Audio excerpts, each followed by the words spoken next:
Hello, আসসালামু আলাইকুম। যে যেখান থেকে দেখছেন সকলকেই শুভেচ্ছা। আশা করি সকলে অনেক ভালো আছেন।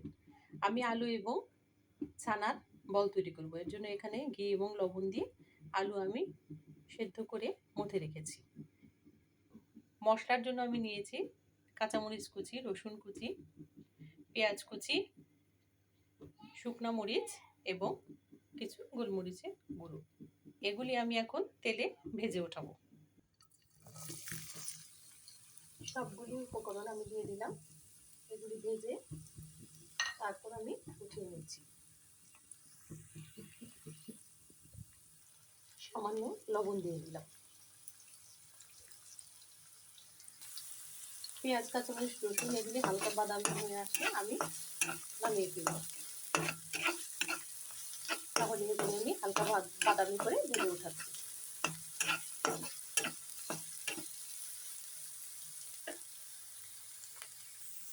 এগুলো প্রায় ভাজা হয়ে গেছে। এখন আমি নামিয়ে নিয়েছি। আলু এবং ছানার বলের সাথে এগুলি আমি মথে দেব। ভালো করে মিশিয়ে নিই।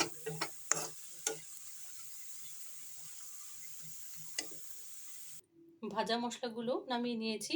মরিচটাও আমি ভেঙে নিয়েছি। এখন আমি গোলমরিচ সহ সবগুলি উপকরণ একসাথে মাখিয়ে নিব। আমি ছানার বল বানিয়েছি আলুর ভেতরে পুর হিসেবে ভরার জন্য। আর এখানে কিছু ব্রেড ক্রাম্স নিয়েছি।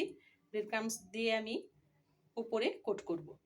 ব্রেড ক্রাম্সের কারণে উপরের কোটটা অনেক সুন্দর হয়, দেখতে ভালো লাগে এবং মুচমুচে হয়। তাহলে আমি আলুগুলো আবার মশলার সাথে মথে নিই। সবগুলো উপকরণ মাখানো শেষ। এখন আমি ছানার বলগুলো আলুর ভিতরে পুর হিসেবে ভরে নিচ্ছি। আলুর মধ্যে ছানার বলগুলো দিয়ে দিয়েছি। এখন আমি এগুলি গোল বল আকারে তৈরি করে নিব। তারপরে ব্রেড ক্রাম্বে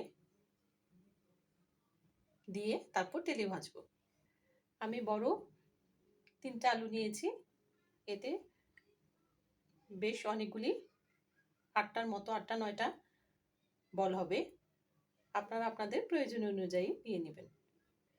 বলগুলো তৈরি হয়ে গেছে। এখন আমি ডিমের মধ্যে একটু ডুবিয়ে তারপর ব্রেড ক্রাম্বে দিয়ে ভেজে উঠাবো।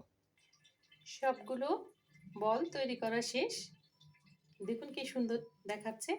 এখন আমি এগুলি কয়েকটা করে তেলে ভেজে উঠাবো। সবগুলি একবারে দিব না। তেলের মধ্যে পেঁয়াজ রসুনের একটু সামান্য রয়ে গেছে। এর জন্য আমি আস্তে আস্তে অল্প করে ভাজবো, অল্প তাপে। বলগুলো দিয়ে দিচ্ছি।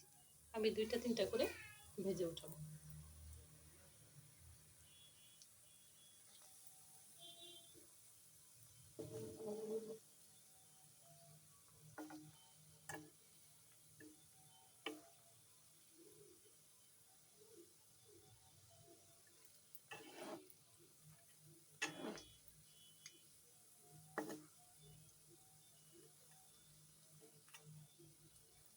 মুচমুচে হয়ে গেলে আমি উঠিয়ে ফেলবো।